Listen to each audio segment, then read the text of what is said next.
Voel jy soms oorweldig? Druk verantwoordelikhede jou letterlik in die grond in? Is jou spanningsvlakke so oorverhit dat jy voel jy kan ontplof vandag? Laat hierdie volgende vers wat we jou gaan lees, jou gemoed net so vir 'n oomblik afkoel. Psalm 23 vers 2. Hy laat my neerlê in groen weivelde, na waters waar rus is, lei my heen. Ons het laasweek die eerste vers in hierdie Psalm gedoen, die Here is my herder. En ons het gesê, as jy daai my kan bold maak en persoonlik maak, as hy persoonlik raak vir jou, dan kom ons by die tweede gedeelte van vers 1 uit, ek sal niks ontbreek nie. En vandag in vers 2 is daar 'n nuwe geheim weggesteek. Ons het ook laas keer week gesê dat jy moet naby kom as jy 'n geheim wil hoor. Ek wil 'n vraag vra vir jou vanoggend. Is neerlê 'n swakheid of is neerlê dalk 'n geestelike strategie? Hierdie vers sê hy laat my neerlê langs groen weivelde. Is dit 'n teken van ek kan net nie aangaan nie? Of is daar geestelike strategie in die neerlê? Voor ek verder gaan asseblief na ons webwerf agape.co.za. Jy gaan die getikte notas kry en dit gaan vir jou baie makliker maak om hierdie saad van die woord in jou hart in te plant. En as jy wil bydra vir ons gemeente en ons wil help om hierdie woord oor die land te saai, jy's baie welkom. Ek wil ietsie sê vanoggend oor die geheim van rus. Wanneer dit voel vir jou asof dinge om jou vertraag word, asof jou momentum gestop word, as jy, partykeer voel ons, ek vra die Here, help my net, gee my momentum. En dan gebeur dit nie. Dan voel dit na stilstaan en ek wil nie nou, George, ek wil nie nou in die gras lê nie, ek wil beweeg. Soms wanneer die Here dinge vertraag, is dit sy beskerming vir jou en my. Want jy sien, stilte is nie die afwesigheid van bestemming nie, maar dis die voorbereiding van 'n amazing toekoms. Ons doen dit net te min. Ons leef in 'n wêreld verslaaf aan beweging die heeltyd. Hierdie konstante geraas en eindelose geswoeg waarin ons toegeknoop word, knel ons baie keer. En ons leef ook in 'n tyd waar ons letterlik onsself uitbrand met ons vingers. Jy sal sê, George, ek brand my nie uit my vingers nie. Wanneer laas het jy geswipe of getap op jou foon en inligting op inligting op inligting gekry? Ons brand onsself uit met ons vingers. Ons is amper soos daai Joodse laaitie wat die Here hom laat neerlê langs groen weivelde en ons sit op ons fone die hele tyd. Daar's niks neergelê nie. Ek is nou die dag by 'n ligskou wat spesiaal gehou was vir kinders. Dit was 'n amazing geleentheid en ek sien al die groot mense kyk, die vliegtye en smile en die kinders sit op hulle fone. Sien nie eers die Boeing raak wat die bo oor hulle koppe vlieg nie. Terwyl God sê, lê neer. Terwyl God sê, laat my toe om te restoreer wat jou besige natuur in jou gebreek het. Terwyl hy sê, laat ek die stemme stil maak wat met my fluistering kompeteer. Hardloop ek en jy rond. En Vader God wil vandag vir jou sê, ek fluister, ek skree nie op my kinders nie. Maar as jy my stem wil hoor, gaan jy nodig hê om toe te laat, dat dit stil genoeg om jou raak, dat ek kan fluister en jy kan hoor. Daai ons het gesê, ons deel 'n geheim vandag, en geheime word gewoonlik gefluister. Die weiveld, waar die Here sy skape wil laat lê en laat rus, is groen, mits die skape lank genoeg stop om dit op te merk. Die waters in hierdie fontein langs ons is stil. Die Here wil ons lei langs dit. Maar laat ons lei of hardloop ons so rond, dat ons nie eens die water sien nie. Soms veg ek en jy gevegte. waarheen die Here ons nooit gelei het nie, gevegte wat hy nooit vir ons beplan het nie, ander ouens se battles. En soms hamer ek en jy aan deure wat die Here lankal gesluit het. Dan verstaan ons nie, hoekom werk ons gebede nie. En vandag roep ek jou op, om jou momentum vir 'n slag te onderbreek en te hoor. Jou gebede voel droog en jou vreugde lek uit, want rus is nie opsioneel nie. Dit is ons geestelike suurstof. Dis wat die Here wil gebruik om ons vorentoe te vat. Het jy al gesig en lekker diep asem gehaal daarna? Dis asof daar sommer so 'n goeie gevoel in jou opkom en daar suurstof vir jou bloed. Jou en my siel is soos die beste selfoon wat daar is. Jy kan 'n selfoon hê met die beste apps op. Maar as die battery pap is dit niks meer as 'n papiergewig wat jy op jou blaaie kan sit, laat dit nie wegwaai nie. Is die battery, die dynamo hier binne, nog aktief? Wat beteken dit? As die Here sê, hy laat my neerlê. Dit beteken, hy gee te veel om toe te laat, dat jy onder die druk van jou eie verantwoordelikhede ineenstort. Die neerlê is in die omgee.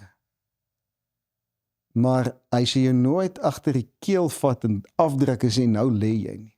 Hy sal net vir jou sê, hier's die groen veld, wat ek vir jou het. Want neerlê is nie slap lê nie, dis 'n geestelike strategie. Daar kom tye in ons lewe wat die Here 'n heilige stilte forceer op ons. Daai skrif sê, hy laat jou neerlê. Daai woordjie laat beteken, hy doen dit aktief. Soms kom maar net 'n stilte in ons omstandighede, vir ons voel dit asof dinge skielik nie uitwerk nie. Of ons planne skielik nie momentum het nie. Maar my vraag is, het daai stilte nie dalk van die Here afgekom nie? Want wanneer ek en jy neerlê, fluister hy sy geheime in ons ore. Sy openbarings plant hy in ons hart. En in hierdie stilte openbaar hy goddelike strategie vir ons lewe. Ek wil so ver gaan vandag as om te sê, geen stilte, geen goddelike strategie nie.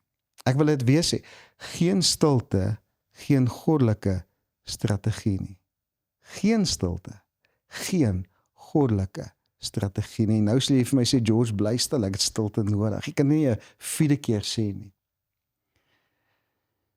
Die grootste deurbrake in ons lewe kom nie op die slagveld nie, maar in daai stil plekke langs lewende waters. Moses se oomblik was op die berg van verheerliking en daar verskyn die Here aan hom en op 'n stadium steek die Here hom weg in 'n rostskeer voor hy met sy heerlikheid verbygaan. En die Bybel sê toe hy van die berg afkom, moes hy sy gesig bedek, want sy gesig het geblink van die heerlikheid van die Here. Blink jou gesig nog van die heerlikheid van die Here? Miskien was jy te lanklaas weggesteek in 'n skeer terwyl die Here verbygaan. Miskien het jy hierdie groen veld en die lewende water nodig. Elia, nadat hy die Baal-profete opgekap het, beland hy in 'n grot. En eers gaan daar 'n vuur verby hom, toe 'n aardbewing en toe 'n rukwind. Die Bybel sê die rukwind was so sterk die rotse geskeur. En in dit was die stem van die Here nie. En toe kom daar 'n sagte wyntjie. En in dit was die stem van die Here. Kyk jy vir orkane om sy wil raak te sien? Of het jy genoeg stilte om jou, dat jy by die plek kan kom, waar jy daai sagte fluistering kan hoor? Nou in Matteus 5 praat die Here en hy sê, hulle wat, kan hy woord in Engels was meekness, as jy, ek dink is 'n gebroke hart in die Afrikaans het, maar in Engels staan daar meekness, dan sal jy geseën word. En daai woord meekness beteken kantlyne. Toe ek op skool was en 'n boek gehad het, het die juffrou altyd geskryf in die kantlyne. En die Here skryf in die kantlyne van ons lewe, in daai stilte langs fonteine van lewende water, dit is ons kantlyne. Maar as daar geen kantlyne is nie, dan skryf die onderwyser glad nie. Jesus het dit geleer alleen in die tuin. Terwyl hy bloed gesweet het en alleen was, het hy die grootste openbaring vir sy lewe gekry. Jy sien, jou Vader, jou hemelse Vader, wag nie om aan jou 'n antwoord te gee nie. Hy wag dat jy stil genoeg raak om daai antwoord te ontvang. Hy praat die heeltyd. Ek en jy vang nie altyd op nie. Ons is soos 'n radio wat net van die stasie af is en al wat jy hoor is 'n gesuis in jou ore. Luister jy nog? Of is ek en jy so verslaaf aan die momentum dat ons sy rus met mislukking verwar? Ons dink die tye wat dit stil raak in ons lewe is tye van mislukking. Dis nie waar nie. Want wanneer die Here uitstel, is dit nie straf nie. Ek het net nou gesê, dit is om jou gemoed te beskerm om sy stem te kan hoor. Hier is 'n moeilike vraag. Kan God nou op hierdie oomblik aan jou gee waarvoor jy vra? Soms is dit nie goed vir ons nie. Ek weet, as ek alles moet kry waarvoor ek moet vra dadelik, was ek lankal in die moeilikheid. En uit sy wil uit.